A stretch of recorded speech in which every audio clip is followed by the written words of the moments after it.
सभी साथियों को मेरा नमस्कार। जिला दर्शन के इस अध्याय में आज चर्चा करेंगे हम कुमाऊं के सबसे बड़े जिले की। जी हाँ, कुमाऊं का सबसे बड़ा जिला है पिथौरागढ़। ऐतिहासिक स्रोत के आधार पर इसका संबंध पृथ्वीराज चौहान से भी है। पूर्व में इस क्षेत्र को सौर घाटी कहा जाता था। मानचित्र में देखिए आप, पिथौरागढ़ की स्थिति दक्षिण में है। इसको सौर घाटी के नाम से भी पहले जाना जाता था। ये जिला बड़ा विस्तृत क्षेत्र में है। क्षेत्रफल के आकार से ये उत्तराखंड का तीसरा सबसे बड़ा क्षेत्रफल है। आप ये मत सोचिएगा कि सिर्फ पिथौरागढ़ क्षेत्र के आसपास का क्षेत्र ही पिथौरागढ़ है। इस जनपद का विस्तार उससे कहीं ज़्यादा दूर तक है। पिथौरागढ़ में कई ऐसी जगह हैं जो पिथौरागढ़ से तकरीबन 250 किलोमीटर तक दूर पड़ती हैं। क्योंकि अन्य जिलों की आप बात करेंगे जो इससे बड़े हैं, चमोली और उत्तरकाशी, उनके जितने भी जिलों के मुख्यालय हैं वो लगभग बीच में हैं। मगर पिथौरागढ़ की स्थिति ऐसी नहीं है। पिथौरागढ़ जिले के और आप देखेंगे मानचित्र में तो ऊपर बृहद हिमालय, यहाँ जास्कर पर्वत श्रेणी भी है। देखिए ऊपर के क्षेत्र में जास्कर पर्वतमाला से एक नदी भी निकलती है, अभी हम चर्चा करेंगे उसकी। और दक्षिण में आप देखेंगे लघु हिमालय के क्षेत्र में पिथौरागढ़ मौजूद है, स्वयं जिला मुख्यालय। तो इसके दक्षिण में होने की वजह से इसके अन्य स्थानों की दूरी अत्यधिक है, बहुत ज़्यादा है। इसलिए यहाँ पर एक मांग भी उठी थी डीडी हाट को जिला बनाने की। हालांकि डीडी हाट की स्थिति भी अगर जिला बनता तो अपने जिले में दक्षिण में ही रहती, पर उतना दूर नहीं पड़ता जितना दूर पिथौरागढ़ पड़ता है।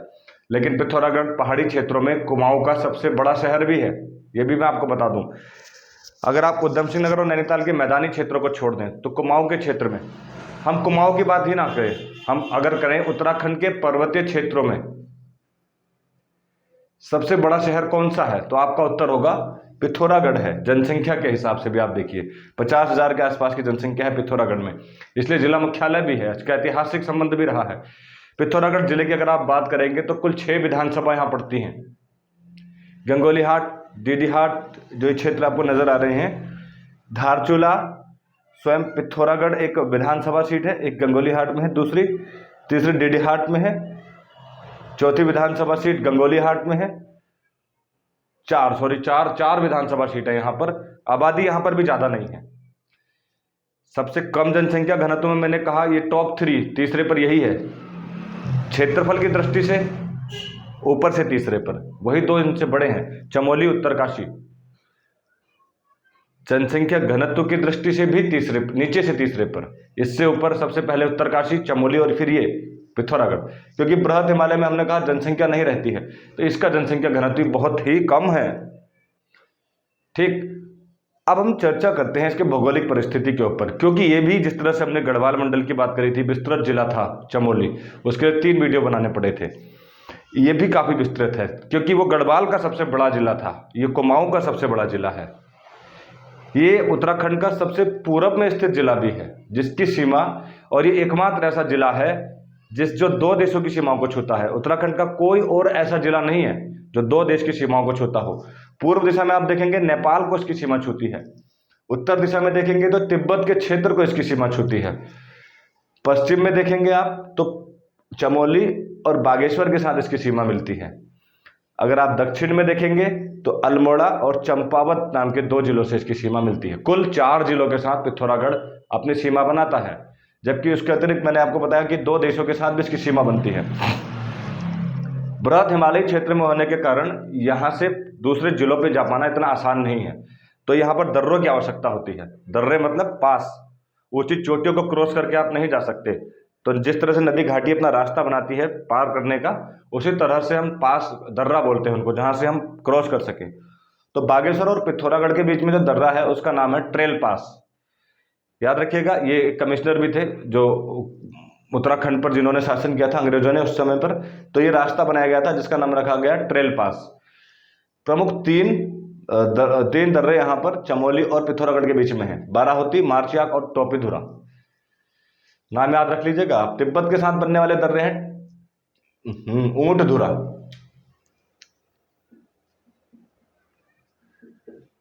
दारमा, लेबी दर्रा, मानसिया लंपिया दर्रा और लिपुलेक। लिपुलेक बड़ा महत्वपूर्ण है, लिपुलेक से काली नदी भी निकलती है। उसके अतिरिक्त लिपुलेक एकमात्र ऐसा दर्रा है उत्तराखंड के अंदर जो 2 देश की सीमाओं पर है। यहाँ से नेपाल की सीमा भी है पूरब में, और उत्तर में है तिब्बत की सीमा। यहाँ से कैलाश मानसरोवर की यात्रा का पड़ाव भी पड़ता है। इसीलिए लिपुलेख दर्रे की अहमियत काफी ज्यादा है। ध्यान से देखिएगा लिपुलेख दर्रे को। कुमाऊं के क्षेत्र की सबसे ऊंची चोटी भी पिथौरागढ़ में है, क्योंकि यही सबसे ज्यादा हिस्सा बृहद हिमालय का कवर करता है। पंचाचूली, ये देखिए आप, ये पंचाचूली है, ये कुमाऊं के क्षेत्र की सबसे ऊंची चोटी है। मजेदार बात तो ये है कि उत्तराखंड की सबसे ऊंची चोटी भी नजदीक में है, मगर वो चमोली पर पड़ती है। चमोली और पिथौरागढ़ की सीमा पर नंदा देवी चोटी की बात हम कर रहे हैं, वो यहां पड़ती है। ठीक, हम चर्चा करते हैं प्रमुख नदियों की, पिथौरागढ़ जिले के अंतर्गत पड़ने वाली प्रमुख नदियों की। देखिए सबसे बड़ी नदी उत्तराखंड की कौन सी है, जो उत्तराखंड के अंदर प्रभावित होती है, प्रवाहित होती है, वो है काली नदी। काली नदी नेपाल के साथ सीमा बनाती है उत्तराखंड की, इसलिए इसकी बहुत ज्यादा वैल्यू भी है। इस पर एक पंचेश्वर बांध बनने वाला है, जो दुनिया का सबसे ऊंचा बांध बनेगा। करीब 6000 से ज्यादा विद्युत का उत्पादन भी करेगा। उसका रिकॉर्ड है 2026 तक उसमें विद्युत कार्य प्रारंभ हो जाएगा।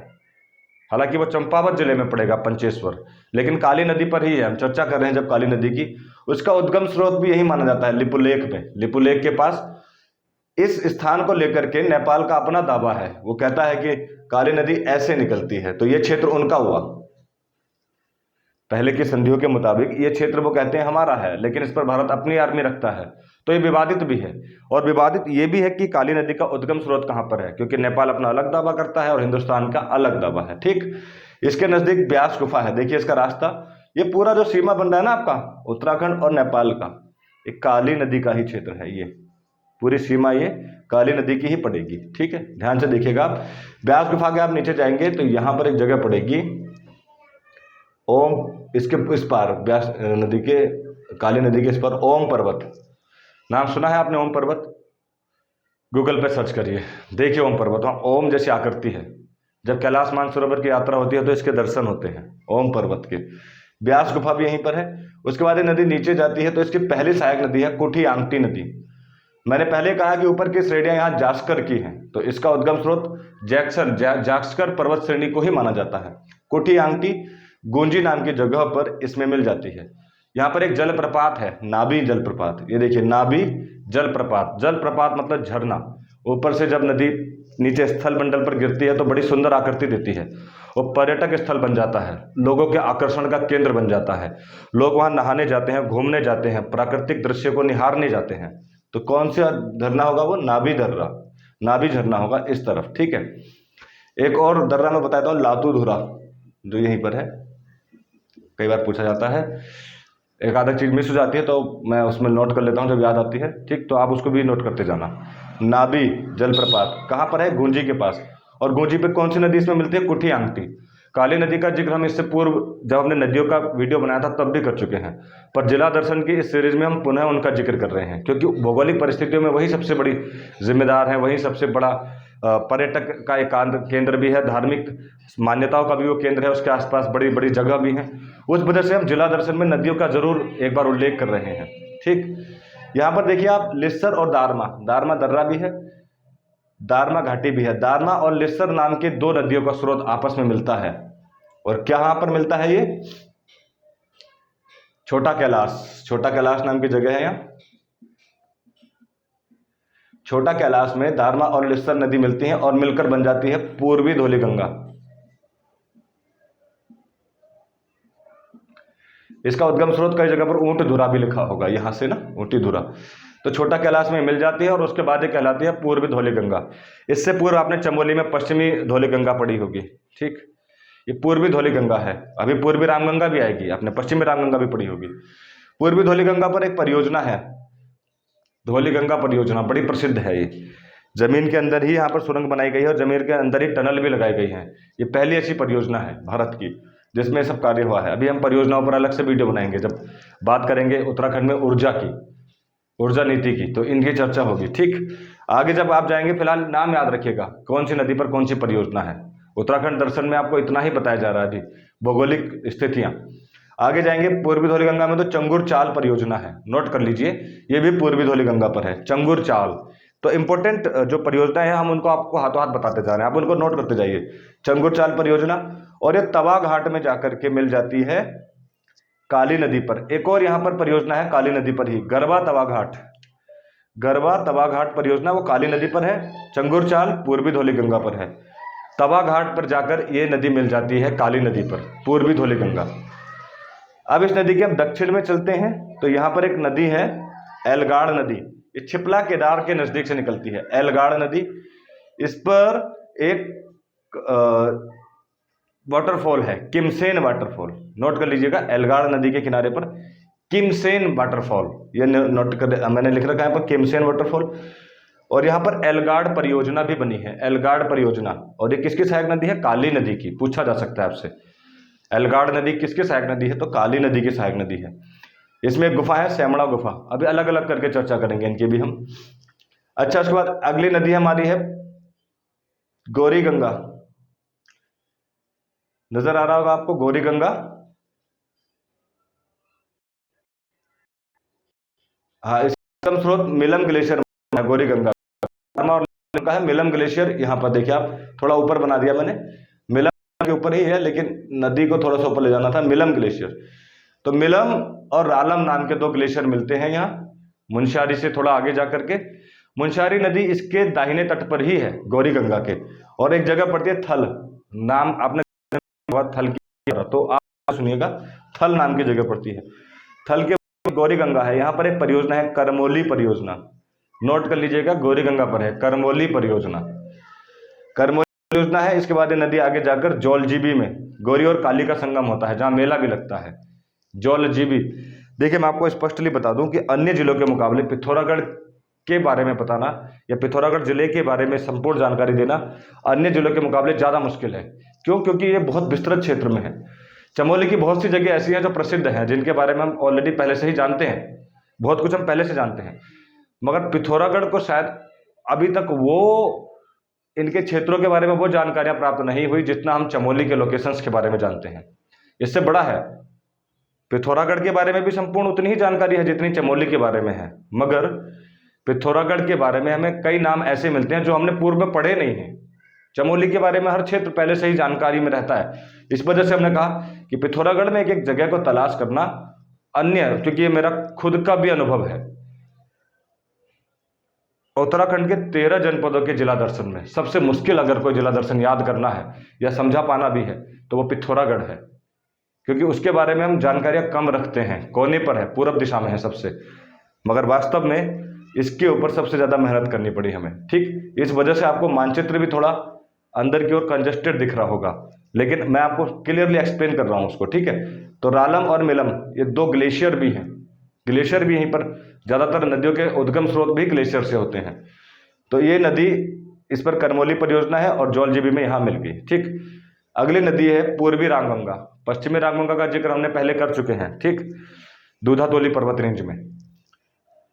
तो पूर्वी रामगंगा नामिक और पोंटिंग दो ग्लेशियर से मिलकर बनती है। देखिए ग्लेशियर्स भी यहाँ पर हाथों हाथ याद होते जा रहे हैं, ये भी परीक्षा में पूछे जाते हैं।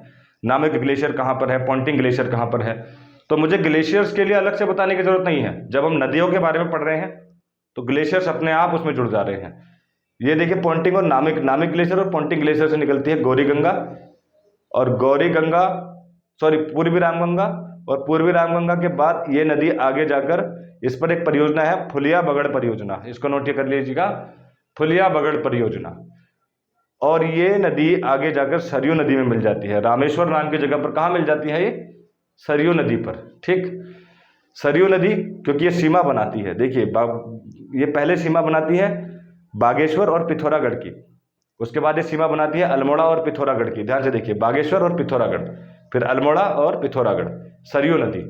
इसका उद्गम स्रोत बागेश्वर में ही है, सरमूल की पहाड़ियों से, और ये सीमा बनाते बनाते आगे जाकर रामेश्वर नाम की जगह पर इसमें मिल जाती है पूर्वी रामगंगा, और ये खुद पंचेश्वर नाम की जगह पर, जहां पर सबसे बड़ा डैम बन रहा है, काली नदी में ही ये प्रभावित हो जाती है। ठीक, परियोजनाओं की अगर आप चर्चा करेंगे, गरबा तवा घाट काली नदी पर जो परियोजना है, तांकुल परियोजना नोट कर लीजिए, तालेश्वर परियोजना काली नदी पर जो प्रमुख परियोजनाएं हैं पिथौरागढ़ जिले के अंदर, गरबा तवा घाट परियोजना, तांकुल परियोजना, तालेश्वर परियोजना, प्रमुख परियोजनाएं जो काली नदी पर है। ठीक, इन नदियों के बाद हम चर्चा करते हैं झरनों की, क्योंकि पिथौरागढ़ में झरने ज्यादा हैं अन्य जिलों के मुकाबले, यहाँ जलप्रपात ज्यादा है। एक दो के छोड़ के अतिरिक्त आपको नाम याद नहीं होंगे। ठीक, मैं आपको बता देता हूँ झरनों के बारे में। झरनों को मैंने लाल कलर में दिखाया है गोल करके, बिरथी झरना, नोट कर लीजिएगा बिरथी झरना, ये देखिए आप, ये मुनस्यारी के नज़दीक है बिरथी झरना। ठीक, मणकोट झरना, मणकोट झरना आपका देखिए ये भी मुनस्यारी के निकट है, मणकोट। ठीक, ध्यान से देखिएगा, मणकोट, मणकोट पूर्वी धौलीगंगा के किनारे पर है। ठीक, मणकोट झरना नोट कर लीजिए आप। भुरमुनी झरना, देखिए भुरमुनी झरना कहाँ पर है, पिथौरागढ़ में है भुरमुनी झरना।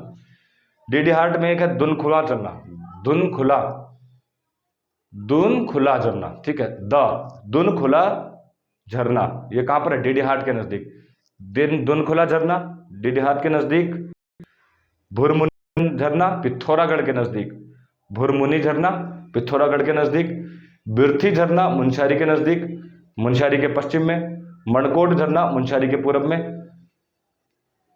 किमसेन झरना जिसकी हमने चर्चा करी थी एल्गाड़ नदी पर है, किमसेन झरना। ठीक, और सबसे प्रसिद्ध और सबसे ज्यादा पर्यटकों को लुभाने वाला झरना धारचूला में है, रांथी झरना, रांथी झरना। रांथी झरना आप नोट कर लीजिए, इन सारे झरनों में एक बिरथी झरना और रांथी झरना इससे पूर्व परीक्षा में पूछे जा चुके हैं। ठीक, कौन सा झरना, बिरथी झरना और रांथी झरना ये पूछे जा चुके हैं। उसके अतिरिक्त हमने नया झरना जिसमें नोट किया है नाभी, नाभी झरना है। ठीक, ध्यान से देखिएगा, गुंजी के पास में है ये, कुठी आंगटी नदी के किनारे पर नाभी झरना, इसको भी नोट कर लीजिएगा। ठीक, अब बात करते हैं यहाँ के ताल यानी कुंड की बात कर लेते हैं।